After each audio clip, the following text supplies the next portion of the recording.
Prashanth Neel cinema title ఖరార్. Junior NTR Kannada దర్శకుడు ప్రశాంత్ నీల్ కాంబినేషన్లో రూపొందుతున్న తాజా చిత్రంపై భారీ అంచనాలు నెలకొన్నాయి. కేజీఎఫ్ మరియు సాలార్ విజయాల తర్వాత ప్రశాంత్ నీల్ ఈ ప్రాజెక్టును అంతర్జాతీయ స్థాయిలో తెరకెక్కిస్తున్నారు. మైత్రి మూవీ మేకర్స్ నిర్మిస్తున్న ఈ సినిమాకు డ్రాగన్ అనే టైటిల్ను ఖరారు చేశారని తాజా వార్తలు వస్తున్నాయి. ప్రస్తుతం హైదరాబాద్లో కొత్త షూటింగ్ షెడ్యూల్ ప్రారంభమై ఇందులో కీలక సన్నివేశాలు, పవర్ఫుల్ యాక్షన్ సీక్వెన్సెస్లను చిత్రీకరిస్తున్నారు. హైదరాబాద్ షెడ్యూల్ పూర్తి అయిన తర్వాత చిత్రీకరణ విదేశాల్లో కొనసాగనుంది. ఈ సినిమాకు సంబంధించిన ఇతర వివరాలు ఇంకా రహస్యంగా ఉండబడ్డాయి.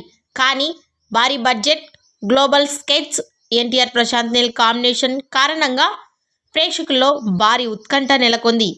ఎన్టీఆర్ ప్రశాంత్ నీల్ మూవీకి డ్రాగన్ టైటిల్ ఫిక్స్ కావడంపై మీ అభిప్రాయాన్ని కామెంట్స్ రూపంలో తెలియజేయండి.